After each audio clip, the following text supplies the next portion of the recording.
Imphaldagi khara haidaba khungang ama mafam aduda Komol kauba nupa ama leirami mahak makhoiga khun thangnaba khundagi nupi ama lauraga yumban minarami nupi adugi mamingna memcha kaurami memsa amadi Komol makhoigi khul adugi chidai amada dukan macha ama phamduna dukan adudagi phanglakpa paisa khara aduna imung pumba chalairami imung aduda makhoi ani khak leiba oibana awatpa kari su leiramde memsa subo nomba adugi matikanbi nupi ama oirami aduga amaromda memsa amadi Komol makhoi ani na yumba lambi asida khongdarakpa chahi 10 rom surabani adubu hausiksu makhoi ani gi mamita macha haiba adumadi uramde adubu makhoi ani kari su khandana nong madi soidana makhoi gisu macha ama yaurakhini khanduna harau nungaina memsa amadi Komol arei leita tathokda sintauduna punsi amada leirami nongma angan ba ayuk amada memsa gi cousin sur memsa gi yamdala ami tasau karumdagi no ibema aise nanga tanadaba yadaba wa ama leire aduna laklibani ne tasau kai leirage haise nate Komol di leitabro mas leirabadi phagadabani ne tanagadaba wase mas yongna tanabana phabani ni bema tasau akhoi tayaido maninglom dairamgani tasau ngahak leibiramu tasau ai tayai kaurake asi haiduna memsa maninglomda mahaki mapureba Komolbu kaubalak-lami Komol makhoigi yumgi maning aduda sambal khaduna leirami memsana tayai haiduna kaurag lakpa aduda Komol sukaidorabano haiduna memsagi manak tamna laklami tayai akhoi tasau surdo yumda laklaga lehawi akhoi aniga tanadaba yadaba wa ama leire su hai tayai yarabadi amukta lakbigera hoi mang tharo jalasi asi haiduna memsa amadi Komol su makhoigi yumtamna laklami ibai koiramiro Komol aise nakhoi aniga tanadaba yadaba wa ama leire adugi laklibani ne ibai kari wano hekta takpiyo na senda Komol akhoi ibema nakhoi ani yumba laklibase yamdrabada chahi 10 di suramlagani haina khale adubu haujik phawba nakhoi ani na angang yaudana leibase nakhoi ani kari khale ibai kari amu khalukigani masidi ishor mahaki sanging haibadane ishor mahaki sanging asida maithire haiduna khanbasu yade ibai masidi akhoi ani gi laibakta asumna tho haina tamlambagine nati nakhoi ani bu aduni yaradra hayeng nakhoi ani na haloirko matamda nakhoi bu kanana naruk na konbigane madugi su khaluni nakhoi bo ibai na haibibado achumane akhoi na hal oiraklaba matamda akhoi na solaba matam akhoi bu naruk na konbinaba mi leite adubu ibai kari di upai le imit asida isa haiba aduma udrabanina kari amuk tawrukini bai hai angawba madugi damaktani ne nabai na ngasi yum asida laklibase ibai kari mataw karamna ibai wa haike hoi nakhoi anigi mita angang haiba adumadi udre adubu angang ama yoklaga nakhoi anigi nasa sakni yokpadi tasau madubu oithokadrane akhoi nemigi masa adubu hekta yoke hairuba matamda karamba mama mapana harauna hoi haina pirakani tasau nakhoi madugi damaktadi kari suwagano aina phanaba loina singani nakhoi anina bu yare hairabadi ibai hausipu karaidagi angangno akhoi na lauraga yoktoriba sibo Komol ai wa haigi lamsangda imung amale makhoi gi imungda yamna lairaba imung oiraba jani nomogi suraga mapuroiba duna risho thauduna leiba imung su oiraba male ado makhoi gi imungda ngarang nahada angang phaibok ama unai hai aduda angang ani do makhoi ni yokpa ngamloida bo oibana mingonda pithokningbagi maong hai hawi adugi angang ado nakhoi anina nasa sakni yoklagera haidana hangba laklibani nabaise ibai ꯑꯩꯈꯣꯏꯒꯤꯗꯤ ꯂꯥꯏꯕꯛ ꯌꯥꯝꯅ ꯐꯕꯅꯤ ꯏꯕꯥꯏ. ꯏꯕꯥꯏꯅ ꯇꯥꯛꯄꯤꯔꯤꯕ ꯋꯥꯐꯝꯁꯦ ꯏꯃꯤꯠꯇ ꯏꯆꯥ ꯍꯥꯏꯕ ꯑꯗꯨꯃꯁꯨ ꯎꯗ꯭ꯔꯕꯅꯤꯅ ꯍꯧꯖꯤꯛꯇꯤ ꯌꯣꯛꯄ ꯇꯥꯕꯅꯤ. ꯑꯗꯣ ꯏꯕꯥꯏ, ꯋꯥꯐꯝ ꯑꯁꯤ ꯃꯈꯣꯏꯒꯤ ꯏꯃꯨꯡ ꯑꯗꯨꯒ ꯑꯃꯨꯛꯇ ꯋꯥꯔꯤ ꯁꯥꯟꯅꯔꯕꯗꯤ? ꯍꯣꯏ ꯏꯁꯦꯟ, ꯍꯪꯆꯤꯠꯇꯨ ꯍꯦꯛꯇ ꯆꯠꯂꯨꯔꯁꯤ ꯃꯈꯣꯏꯗ. ꯑꯗꯨꯒ ꯃꯈꯣꯏꯅꯕꯨ ꯌꯥꯅꯤ ꯍꯥꯏꯔꯕꯗꯤ ꯑꯊꯨꯕꯗ ꯑꯉꯥꯡ ꯑꯗꯨ ꯂꯧꯔꯒ ꯁꯦꯝꯅꯕ ꯇꯧꯁꯤ. ꯍꯣꯏ ꯏꯕꯥꯏ, ꯑꯗꯨꯅ ꯐꯔꯅꯤ. ꯑꯍꯩ, ꯅꯪꯕꯨ ꯏꯕꯥꯏꯒꯤ ꯆꯥꯅꯕ ꯀꯔꯤꯅꯣ ꯑꯝꯇ ꯁꯤꯠꯂꯧꯗꯨꯅ. ꯍꯣꯏꯗ ꯌꯥꯏ. ꯇꯥꯆꯧ, ꯉꯥꯏꯍꯥꯛꯇ ꯐꯝꯂꯝꯃꯨꯀꯣ. ꯅꯆꯜ ꯆꯥ ꯂꯣꯟꯖꯔꯒꯦ. ꯏꯕꯦꯝꯃ, ꯆꯥꯒ ꯇꯧꯔꯨꯔꯅꯨꯗ. ꯆꯠꯈꯤꯅꯕ ꯇꯧꯔꯒꯦ. ꯊꯕꯛ ꯈꯔ ꯆꯠꯀꯗꯕꯁꯨ ꯂꯩꯍꯧꯏ. ꯏꯕꯥꯏ, ꯀꯨꯏꯔꯣꯏ. ꯆꯥ ꯁꯤꯇꯪꯗꯤ ꯊꯛꯂꯒ ꯆꯠꯄꯤꯌꯨ. ꯀꯨꯃꯣꯜ, ꯑꯩ ꯊꯛꯂꯒꯨꯝꯒꯦ. ꯍꯪꯆꯤꯠꯇꯨ ꯅꯈꯣꯏ ꯑꯅꯤ ꯑꯌꯨꯛ ꯉꯟꯅ ꯑꯩꯈꯣꯏꯗ ꯂꯥꯛꯑꯣ. ꯑꯗꯨꯒ ꯄꯨꯟꯅ ꯆꯠꯂꯨꯔꯁꯤ. ꯍꯣꯏ ꯏꯕꯥꯏ. ꯑꯁꯨꯝꯅ ꯁꯨꯔ ꯑꯗꯨ ꯃꯁꯤ ꯍꯥꯏꯔꯝꯂꯒ ꯃꯌꯨꯝꯗ ꯍꯟꯈꯤꯔꯝꯃꯤ. ꯑꯁꯨꯝꯅ ꯅꯨꯃꯤꯠ ꯑꯃ ꯍꯧꯈ꯭ꯔꯦ. ꯉꯁꯤꯗꯤ ꯀꯣꯃꯣꯜ ꯑꯃꯗꯤ ꯃꯦꯝꯆꯥ ꯑꯌꯨꯛ ꯉꯟꯅ ꯍꯧꯒꯠꯆꯗꯨꯅ ꯃꯈꯣꯏ ꯑꯅꯤꯒꯤ ꯃꯆꯥꯕꯨ ꯂꯧꯕ ꯆꯠꯂꯅꯤ ꯍꯥꯏꯕꯒꯤ ꯋꯥꯈꯜꯗ ꯍꯔꯥꯎꯅ ꯁꯨꯔ ꯈꯣꯏꯒꯤ ꯌꯨꯝꯗ ꯂꯥꯛꯂꯝꯃꯤ. ꯁꯨꯔꯒꯤ ꯅꯨꯄꯤ ꯇꯦꯝꯕꯤꯅ, ꯍꯩꯃꯥ, ꯏꯕꯦꯝꯃ, ꯅꯣꯏ ꯌꯧꯔꯛꯑꯦꯗꯅ. ꯅꯈꯣꯏ ꯇꯥꯆꯧꯁꯨ ꯉꯁꯥꯏꯗꯒꯤ ꯅꯣꯏꯕꯨ ꯂꯥꯛꯄ ꯉꯥꯏꯔꯤꯕꯅꯤ. ꯆꯪꯉꯣ ꯆꯪꯉꯣ, ꯏꯃꯨꯡꯗ ꯂꯩꯔꯝꯒꯅꯤ ꯅꯈꯣꯏ ꯇꯥꯆꯧꯁꯨ. ꯏꯕꯥꯏ, ꯑꯣ, ꯅꯈꯣꯏ ꯌꯧꯔꯛꯑꯦꯗꯅ. ꯐꯝꯃꯨꯂꯣ ꯐꯝꯃꯨꯂꯣ.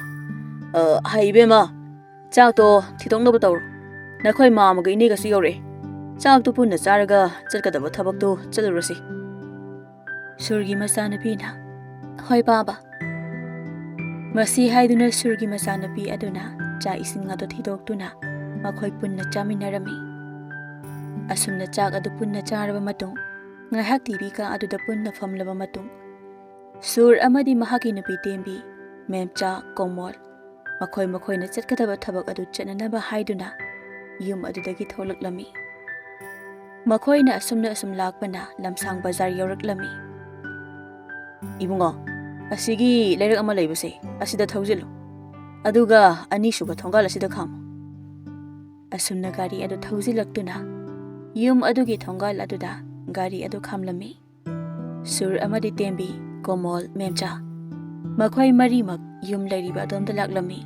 ꯁꯨꯔꯅ, ꯖꯤꯇꯦꯟ, ꯍꯣ ꯖꯤꯇꯦꯟ, ꯖꯤꯇꯦꯟꯕꯨ ꯂꯩꯇꯕ꯭ꯔꯣ? ꯖꯤꯇꯦꯟ ꯁꯨꯔꯅ ꯀꯧꯔꯤꯕ ꯑꯗꯨ ꯇꯥꯗꯨꯅ ꯀꯅꯥꯅꯣ ꯍꯥꯏꯗꯨꯅ ꯃꯄꯥꯜꯗ ꯊꯣꯛꯂꯛꯑꯝꯃꯤ. ꯑꯗꯨꯒ ꯁꯨꯔ ꯑꯣꯏꯔꯝꯕ ꯑꯗꯨꯗ, ꯇꯥꯗ ꯑꯣꯏꯔꯦ. ꯇꯥꯗ ꯏꯃꯨꯡꯗ ꯍꯦꯛꯇ ꯆꯪꯕꯤꯔꯛꯎ. ꯁꯤꯗ ꯐꯝꯕꯤꯌꯨ ꯇꯥꯗ. ꯌꯥꯅꯤꯗ, ꯑꯁꯤꯗ ꯑꯗꯨꯝ ꯐꯝꯂꯁꯨ ꯆꯞ ꯃꯥꯟꯅꯩ. ꯇꯥꯗ ꯀꯔꯣꯝꯗ ꯆꯠꯄꯤꯔꯨꯕꯅꯣ? ꯖꯤꯇꯦꯟ, ꯑꯩꯁꯤ ꯅꯪꯒꯤ ꯅꯅꯥꯛꯇ ꯊꯑꯣꯏꯀꯤ ꯂꯥꯛꯂꯤꯕꯅꯤ. ꯅꯍꯥꯟ ꯅꯣꯡꯃ ꯅꯪꯅ ꯑꯉꯥꯡꯒꯤ ꯃꯔꯝꯗ ꯍꯥꯏꯈꯤꯕꯗꯣ, ꯑꯗꯨꯒꯤ ꯀꯃꯥꯏ ꯇꯧꯕꯅꯣ ꯍꯥꯏꯗꯅ ꯍꯪꯒꯦ ꯍꯥꯏꯗꯅ ꯅꯥꯇꯩꯃ ꯍꯣꯏ ꯄꯨꯗꯨꯅ ꯂꯥꯛꯂꯤꯕꯅꯤ.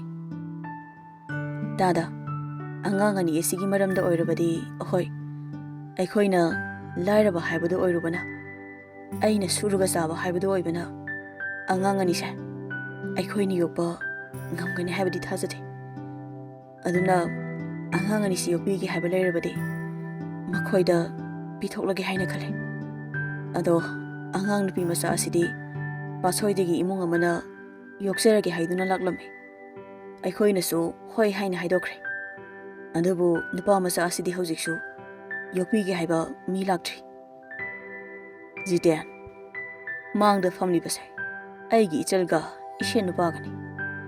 ꯃꯈꯣꯏ ꯑꯅꯤꯅ ꯌꯨꯝꯕꯥꯜꯂꯛꯄ ꯑꯁꯤ ꯆꯍꯤ 10 ꯍꯦꯜꯂꯦ. ꯑꯗꯨꯕꯨ ꯃꯈꯣꯏ ꯑꯅꯤ ꯃꯃꯤꯠꯇ ꯃꯆꯥ ꯍꯥꯏꯕ ꯑꯗꯨꯃꯗꯤ ꯎꯕ ꯐꯪꯗ꯭ꯔꯦ. ꯃꯁꯤꯅ ꯃꯔꯝ ꯑꯣꯏꯔꯒ ꯅꯍꯥꯟ ꯅꯪꯅ ꯑꯉꯥꯡ ꯑꯁꯤꯕꯨ ꯌꯣꯛꯄꯤꯅꯕ ꯃꯤ ꯂꯩꯔꯕꯗꯤ ꯌꯣꯛꯍꯟꯒꯦ ꯍꯥꯏꯈꯤꯕ ꯑꯗꯨꯗ ꯑꯩꯅ ꯃꯈꯣꯏꯗ ꯍꯥꯏꯗꯨꯅ ꯑꯉꯥꯡ ꯑꯁꯤꯕꯨ ꯂꯧꯔꯨꯔꯒꯦ ꯍꯥꯏꯗꯨꯅ ꯂꯥꯛꯂꯤꯕꯅꯤ. ꯇꯥꯗ, ꯑꯩꯈꯣꯏꯒꯤꯗꯤ ꯂꯥꯏꯕꯛ ꯌꯥꯝꯅ ꯐꯕꯅꯤ. ꯑꯩꯈꯣꯏꯒꯤ ꯏꯆꯥꯕꯨ ꯌꯣꯛꯆꯒꯦ ꯍꯥꯏꯗꯨꯅ ꯂꯥꯛꯄꯤꯔꯤꯕꯁꯦ. ꯀꯣꯃꯣꯜꯅ, ꯏꯃꯤꯠꯇ ꯏꯆꯥ ꯍꯥꯏꯕ ꯑꯗꯨꯃ ꯎꯕ ꯐꯪꯂꯛꯇ꯭ꯔꯦ. ꯑꯩꯈꯣꯏ ꯑꯅꯤꯅ ꯌꯨꯝꯄꯥꯜ ꯂꯝꯕꯤ ꯑꯁꯤꯗ ꯆꯍꯤ 10 ꯁꯨꯔꯕꯁꯨ ꯑꯗꯨꯕꯨ ꯏꯆꯥ ꯂꯩꯇꯦ ꯍꯥꯏꯕꯒꯤ ꯑꯋꯥꯕ ꯅꯨꯡꯉꯥꯏꯇꯕꯗꯨꯃꯗꯤ ꯂꯩꯈꯤꯗꯦ. ꯑꯗꯨꯕꯨ ꯑꯩꯈꯣꯏꯒꯤꯁꯨ ꯅꯣꯡꯃꯗꯤ ꯁꯣꯏꯗꯅ ꯏꯃꯤꯠ ꯑꯁꯤꯗ ꯏꯆꯥ ꯑꯃꯗꯤ ꯁꯣꯏꯗꯅ ꯎꯔꯛꯈꯤꯅꯤ ꯍꯥꯏꯕꯒꯤ ꯑꯁꯥꯗ ꯂꯩꯈꯤ. ꯑꯗꯨꯒꯨꯝꯅ ꯉꯁꯤꯗꯤ ꯑꯩꯈꯣꯏꯒꯤ ꯏꯕꯥꯏꯅ ꯍꯥꯏꯕꯤꯗꯨꯅ ꯊꯥꯖꯕ ꯑꯃꯒ ꯂꯣꯏꯅꯅ ꯅꯨꯡꯉꯥꯏꯕ ꯑꯁꯥ ꯑꯃꯒ ꯂꯣꯏꯅꯅ Ibai jitel hagi yumasida. Isa asibu laurage. Isa asibu yokcharage haigi haiduna laklibani bai. Jiten ki nupina. Ibungo. Nakhoina sumna. Isa asibu yokchake haiba wahai asi taba matamda. Wakhalase khara yangbagum tawi. Ado ibungo.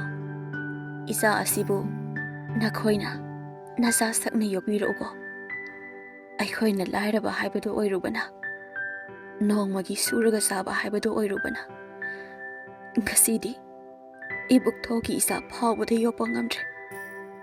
Adubu mama mapa oibagi awatpa adumadi. Isa asida lehenbikanugo ibungo. Memsana inama karisu khanbigano karisu singnabigano. Haujikti isa asibu aina ibuk thoki isa makni khana awatpa karisu lehendana semgani. Kuina imite isa urudraba ise. Ngasidi isa nupa amagi mama amo oiba phangzare. Masidagi hena harauba nungaiba ase karaidagi bu laurugani. Masigi namit asida bu ngaijarakpani. Adubu ngasidi Ishor mahakna thaujanbire. Aigi aningba thongzare tayai. Asi haiduna memsana macha adubu konkhatuna mathanungda jejat konsinjaduna kapchai. Aduga memchana imagi ibungo nangbu imagi isa oina phanganbibase imadi kayada laiba phakraba. Ngasidi isagi yum asengba aduda imaga babaga loinana chalasiko. Asumna memcha komol tembi amadi sur. Angang adubu puduna komolgi yumtamna laklami. Ibai, ngasidi chaga charaga hankhragadamniko. Ibai, ise kari mathel oina tawsige. Makhong mari panbo oina tawsira, ani panbo oina tawsira. Isegi ibungo, isegidi iyada yaida. Makhong ani panbabu oirabasu, ani pandababu oirabasu. Adudi ise ngasidi beef oina hekta tawrasi ha. Aduga beef sadaba ikhoiki mamagina nga oina tawbirasi. Hoi hoi, aduna farani. Ibai, ise adudi ise hoi ngak phamlamko. Ai dukan phawbudang tholukige. Aduga thongnaba yensang adusu lawraklage. Tayai, salat tawnaba mapon masai kharasu yawbiro. Champutuna aikhoi dhoba mairenase asi hekta tawsilase. Aduga soibumga yendemga ma irolase. Hoi hoi, adudi bai ngak phamlongko. Asi haiduna komolsu dukan tamna laklami. Aduga mahakna lawgadaba potsing adu lawba loiraduna mayum tamna lakladuna. Mahakna purakliba yensang adu thonglaga sur tembi amadi memsa makhoi punna chaminarami. Sak adu chaba loiraduna makhoi punna TV ka aduda phamduna awa nungai wari kaya sarba matung sur amadi tembi su thengle haiduna mayumda hankhirami. Namit adugi nungdang memsana tayai ngasidi aikhoi anina matam kuinadagi ngaijarakpa khanjarakpa ado thongleko.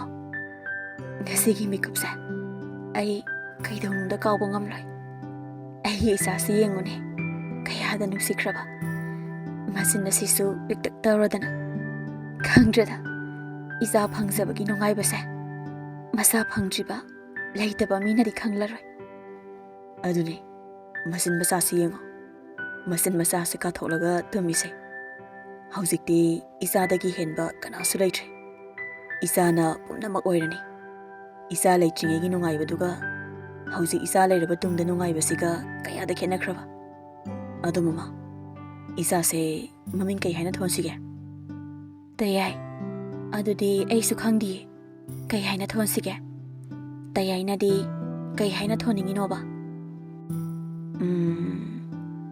Momoza Ningthwja momoza asi yabra. Ai tayai nangdi yam haye. Isagi masak asiga onthokna sanakre. Momoza yare momoza tholasi tayai. Ado isagi sa umbase chauna tawgadabani ko. Lilaga chauna singadabani. Aikhoi nigi isa ahanba phangjabagi nungaibase mayamda su saruk yahansi ko. Hoi tayai. Asi haiduna mayamda amadi komol masanupana ahanba yum asida lakpagi harauba nungaiba aduga loinana masa adubu makhoi anigi mayai tumhanduna masagi sakam tabu yenglaga makhoi anisu tumdakhirami mathangi ayuk mayamda amadi komolna angang ama purakle angang ama yokadawri tabada makhoi gi sagai gi nupi angang khara aduga laikai gi nupi kharasu mayamda khoi gi dalaklami komol gi masi angaubina karai iyanu badubo haima sidi mapa malidana yararoi mapa lawrani sidi nakanda laikai nupi kharana kari thokse na butawrino migi masa yoklaga haraubo ina tawradana hayeng angang asina chawraklaga nungaini hai lila nungai dawri da tawrise yengba dabani mayamda nakanda laikai nupi kharana ngangnariba adu tarame adubu mahak thausaruba tawdana macha adubu matambakta thamlaga manama angaubiga wari sanaduna leiramki asumna mayamda amadi komol makhoi anina makhoi gi khulsinba thungna bardon chattuna masani pamu sagi chaumba adusu chauna leiba pungzau thinduna fajaraba lila amasu sinduna khul adugi mipung khudingbu ngaihaktang oirabasu awabu pothanaba haiduna tawrami asumna sum haukhibana chayol mari haukhre mayamda gi masani pa momosa su haujikti chawre hek yengba matamda nungsiba haibadu oire haujikti mayamda masani pa ama leirabanina nungaitaba haibadu mangonda machit amata leikhidre machagi minoktabu yenglaga machagi matawtabu yengjaraga apianba haibadu oikhre adubu somdana komol khanghaudana yuda laisuba mi haibadu oiramki nungtigi yu khara thakjinduna law khongduna laklaga mayamsabu phubiba mayamsabu tathida oina tawbiba haurami komolna asumna magi nature da honglakliba asi atai karigi sunate mahaka loinariba tinariba mahaki mamanaba singadugi wahai wata adudagi asumna oirakhibani nongma numidang ama yu bender da achawna komol nangna dawridu chumlibro mamita masa su udrabi nupidubu mayumda kok chalhanko yaro nupibu mathantaro ma chalhankhraga nupi ama kok thiba yabaduda adudi nate punsigi oina sumamiduda masa udasu leitraba hojikti migi masa amasu yokle habagi pau taine hayeng angang aduna chawrak sanglaklaga afaba mi ama oiraga nakhoigi tawbimal masak khangladi fai adudi natadana nakhoigi nathakta karaklaga magi hak talaklabadi nangbu kaino tawduisha komol asaugi wahai adu tarubada masada sauningba khoirang khoi saunaba amaga loinana maruf ei khangde nupina nupigi thokpa ichana ichagi thokpa moisu moigi hingfam thokpa hingjane eisu eigi hingfam thokpa nupiga mawa amata lawde maruf yarise pektumaga haijelo matam sisu thengle yumda hannaba tawrse maruf aidi asina yarge lemhoribasi marupna adum loisilo ai ngawbada yadreba maruf hoi adudi ai oina tawsilage ko asi haiduna lemhoriba pek ado achau mathandana loina thakchan khirami achau pek adu thakpa loiraduna maruf thongnaba tawrse achauga komolga do bender adudagi mapanda tholaklami ado maruf asidagidi lambi supundrabanina marup su zakro ai su zakrage hayeng pulasiku maruf hoi maruf asi haiduna komol sumayum lomda halaklami